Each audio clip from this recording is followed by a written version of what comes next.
Hi, my name is Khanjan Mehta, and I serve as the Vice Provost for Creative Inquiry and Director of the Mountaintop Initiative at Lehigh University. And in this talk, we're going to talk about why ventures fail. This talk is based on some of my experiences developing new technologies and commercializing them in more than 20 countries across Sub-Saharan Africa and Southeast Asia. And it's actually based on a lot of research that's been done by my students and me on talking to real entrepreneurs and innovators out in the field, trying to understand what's working and what's not working, and what might they have done differently to get their ventures to be more successful or to be successful a little faster. So we're going to talk a lot about failure, and the goal is to learn from those failures and think about the kinds of questions that we should be asking ourselves as we set out to design new innovations and pursue new entrepreneurial opportunities. So I'm an engineer. I love technology. I think technologies have the potential to absolutely transform the world, improve access to clean water, and address issues with global healthcare and food security and so on. I believe in technology, but at the same time, I also do know that the vast majority of technology products fail. They fail for a whole number of reasons. And while a lot of my examples today in this talk are going to focus on technology solutions, a number of these questions are just as valid for business solutions, educational solutions, policy solutions, and so on. So again, think of the examples, but really zoom out and think about the larger question. So on the screen, you can see a life straw, an absolutely game-changing technology. It costs between $20 and $30. It actually works beautifully. I've used one of these out in the mountains while camping. Great technology. It does not reach as many people that it could and should. Why does that happen? A lot of good reasons. I want you to think about why the life straw is not available at stores across, let's say, Sub-Saharan Africa, where access to clean water is a problem. Is that how you would like to drink your water? A lot of good questions emerge. So good chance for some reflection on why some technologies reach the people and some technologies do not.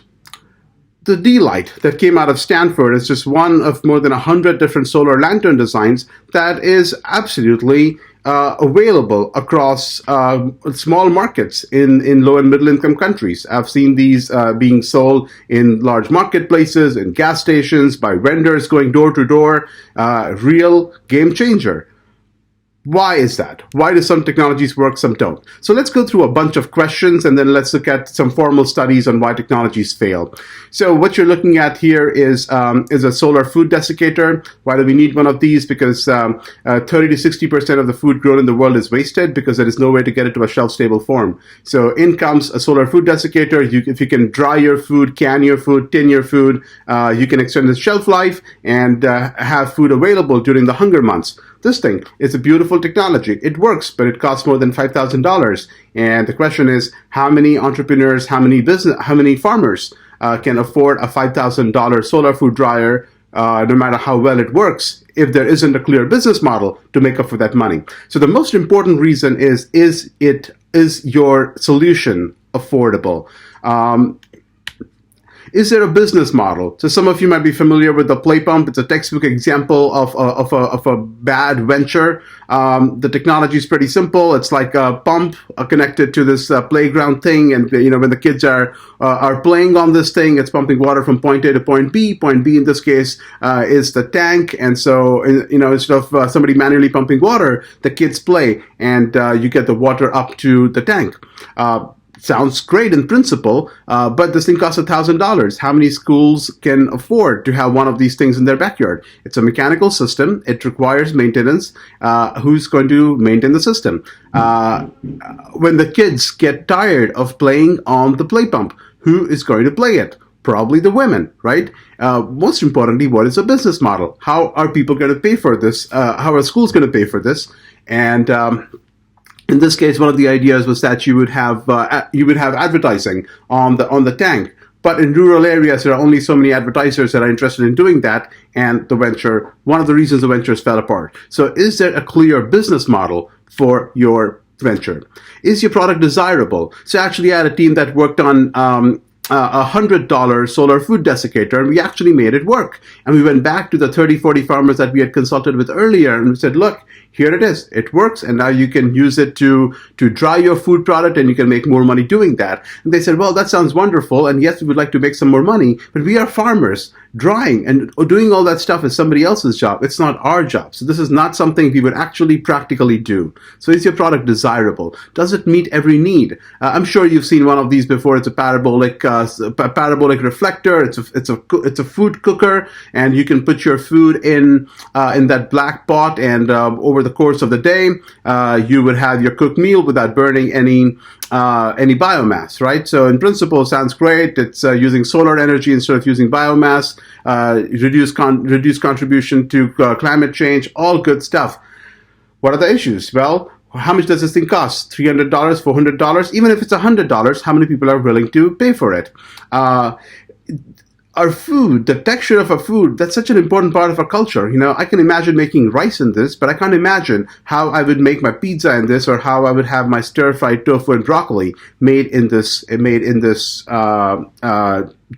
So the other question is, does it meet every need? And the reason that people often prefer to use biomass and make a small fire is for the texture that it imparts to the food, but also because that's a way to heat up their little homes. It's a way for people to smoke out their homes and get rid of the insects. And those are other reasons why people prefer to use a small fire over using a solar food cooker. Is it pretty? So this is one of our beautiful greenhouses. It's one of our most successful ventures, and the structure is all made using locally sourced materials, except for the plastic covering. The glazing is imported from Israel. It works incredibly well, but it adds more than $100 in cost, and then there are supply chain issues. So we got a small grant from the EPA, and we said, can we replace this glazing with some kind of rice bag substitute that is covered with chemicals that give it the right properties for it to withstand UV radiation?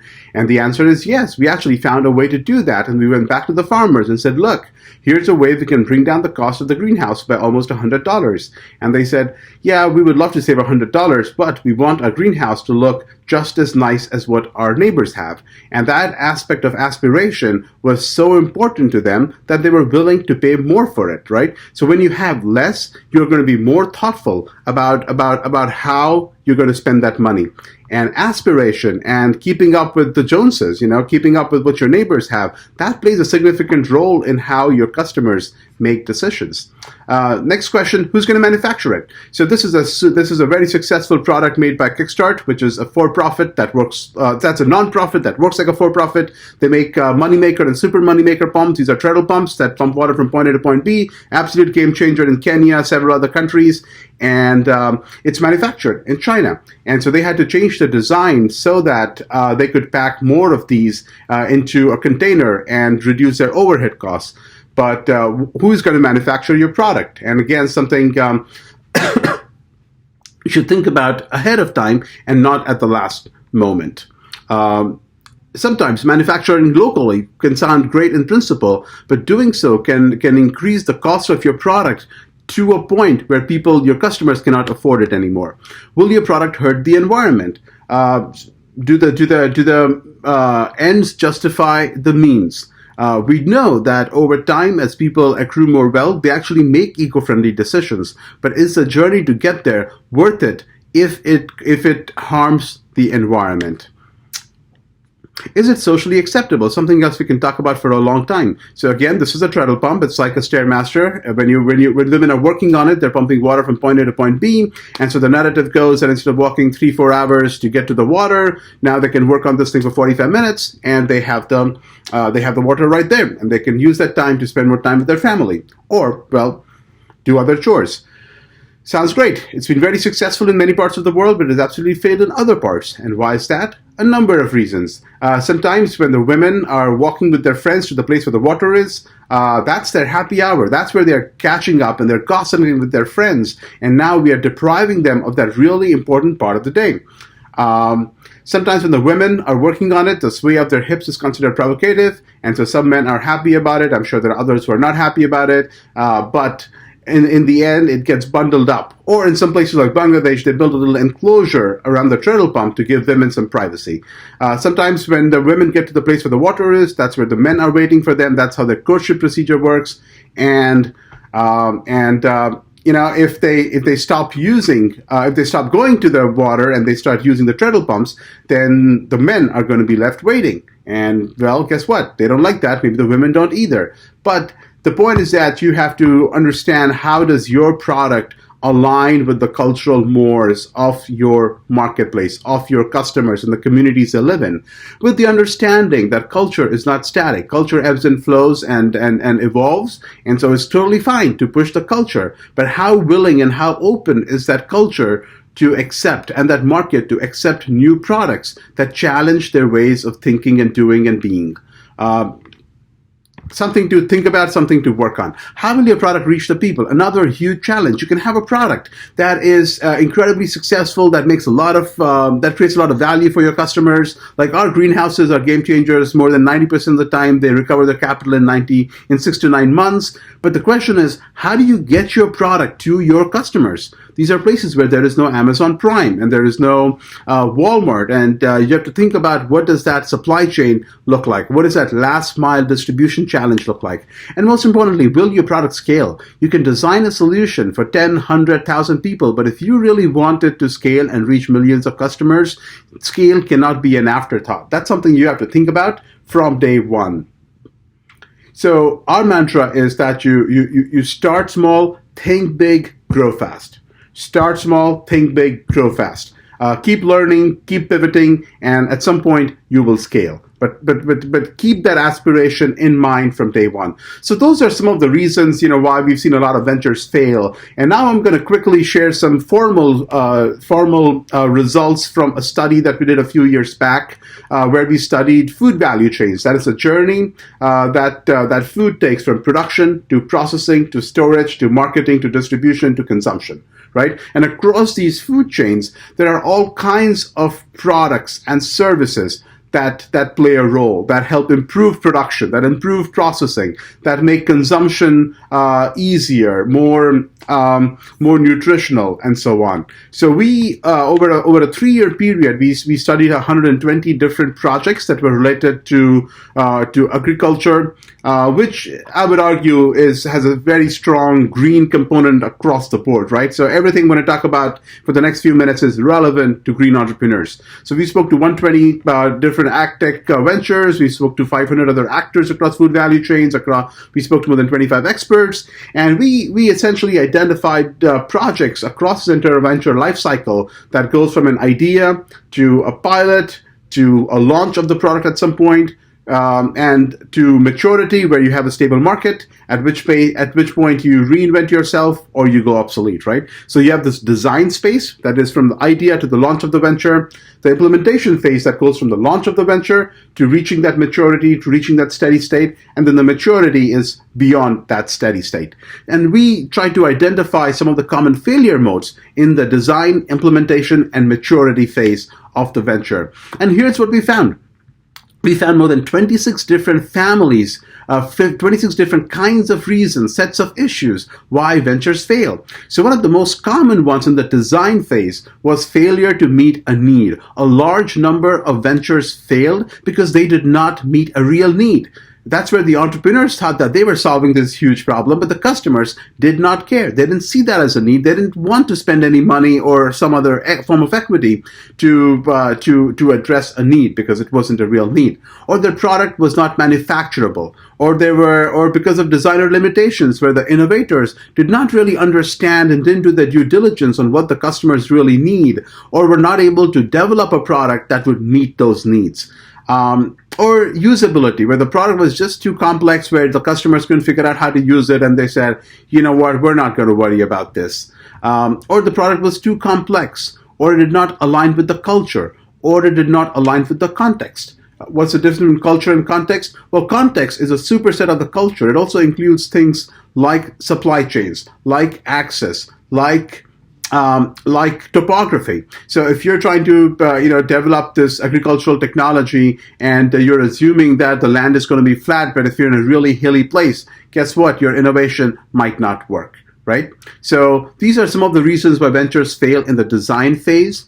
But the most number of failures actually happen in the implementation phase. Actually, the first phase is really not that hard. If you're really humble, you listen to your customers, you identify a real need, you design a product, it works, there's a good product market fit, that's great. You're through that design phase. Implementation is the most difficult part, sometimes because it takes a lot longer than you would have imagined. Some of the common failure modes: access to capital, right? And you'll notice that a number of issues here really have little to do with the product. It's more about the team and the context you're working in. So access to capital. How do people get access to the $100, $500, whatever they need to buy your product, even if it's going to pay back very quickly? Establishing and managing trust in your product. Pricing your product right. You don't want it to be priced too high. You don't want it to be priced too low. And figuring out what that right price is actually pretty challenging. Gender dynamics and how your product is perceived by men and by women. Educating your customers. Huge cost for new innovations where your customers don't understand what it is that your product does and how it can help them. And so you have to spend a lot of time, money, energy in educating your customers. Planning and pivoting. What does pivoting mean? You listen to your customers, you change course on your business strategy, go-to-market strategy as you're learning. Finding the right partners and champions. Product quality control issues. The organization of your operations. Managing your competition. Your team dynamics and incentives, and legal issues, especially because a lot of agrarian economies, a lot of countries in low and middle income countries, their economies are essentially informal, and figuring out when do you transition from the informal space to the formal space where you're paying taxes and a lot of other restrictions get in the way is a tricky question. So if you actually look at number 7 to 12, on this list, they have little to do with your product or market. They have everything to do with your team. And a large number of ventures fail because the team cannot get its act together, or they have different ideas on what they should be doing, and they're not able to work together to get their product to scale.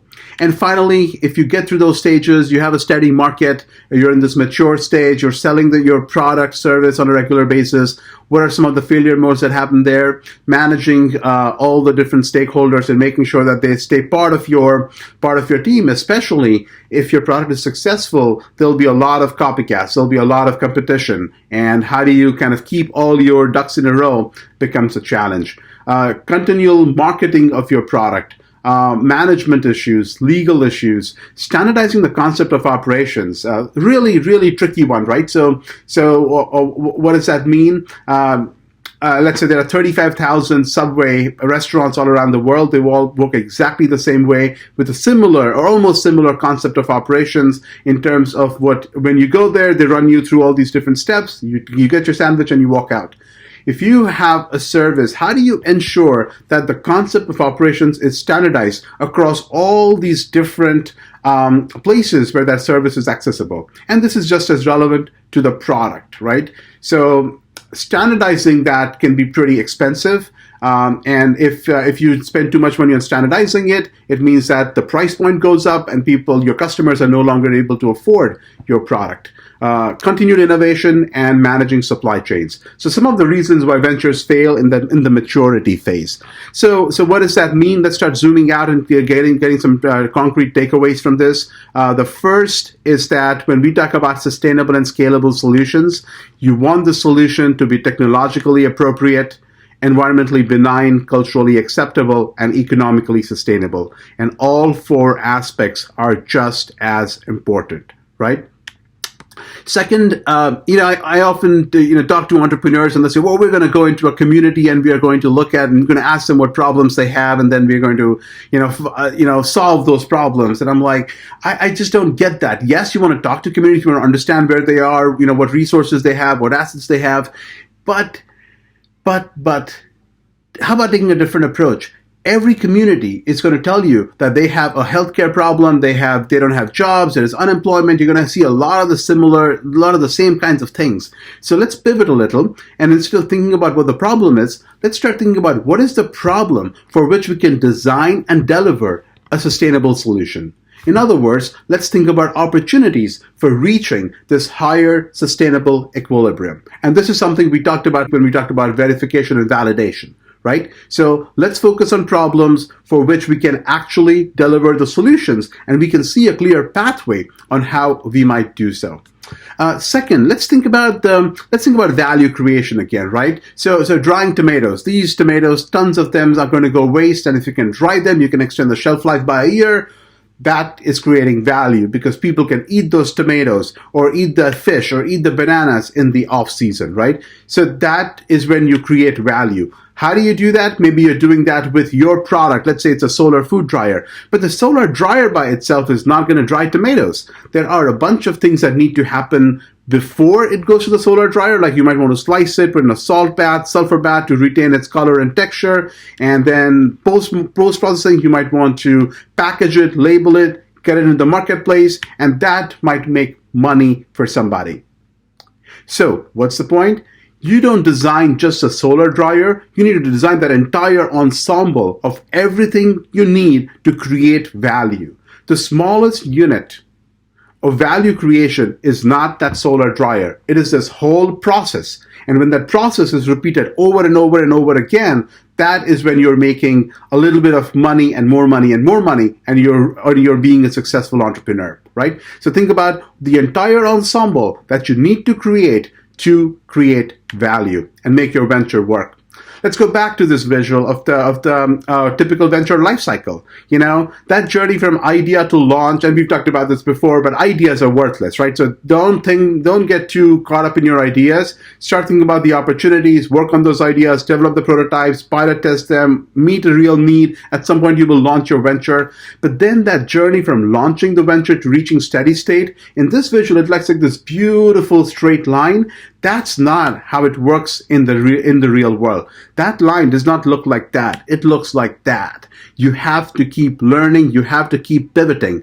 Like you have to go through 20, 25 different iterations to see what works, what doesn't work. Be agile, test in different markets, and ultimately you will figure out what works, or you might have to pull the plug. So next point, let's talk about that journey again. So the product itself, the product itself is just 10% of the work. The other 90% of the work is about venture creation. It's about accountability structures and supply chains and all those different 26 failure modes we talked about, right? That's when you're creating value. So don't get too hung up on your specific technology product, educational product. How will you get it to the people in a sustainable fashion? What's that business model? That's what matters. That's what makes the difference between success and failure. But yes, it has to start with a good, solid offering that you only have, where you have a competitive advantage over others. So to get there faster, you have to keep pivoting. So there's only one rule of entrepreneurship that's written in stone, and that is to pivot until successful. Keep learning, keep pivoting, keep testing until you figure out what works. And in that journey, you have to be absolutely realistic.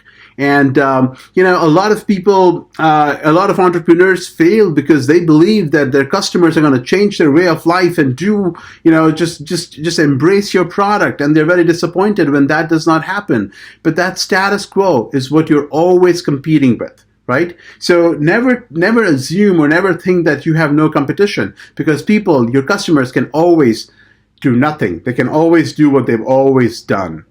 Most people do not want their world to be changed. And the vast majority of ventures, I would argue, fail because we forget that most people do not want their world to be changed. And you have to work with them, nudge them, show them a better way, and expand choice. And expanding choice is really, really at the heart of being a good, successful entrepreneur. So thank you for listening. I hope this helped you understand why some of the common reasons why ventures fail. And I will make it a point to share some of the articles that capture these failure modes in more detail with you through the resources on the MOOC website. So thank you for listening.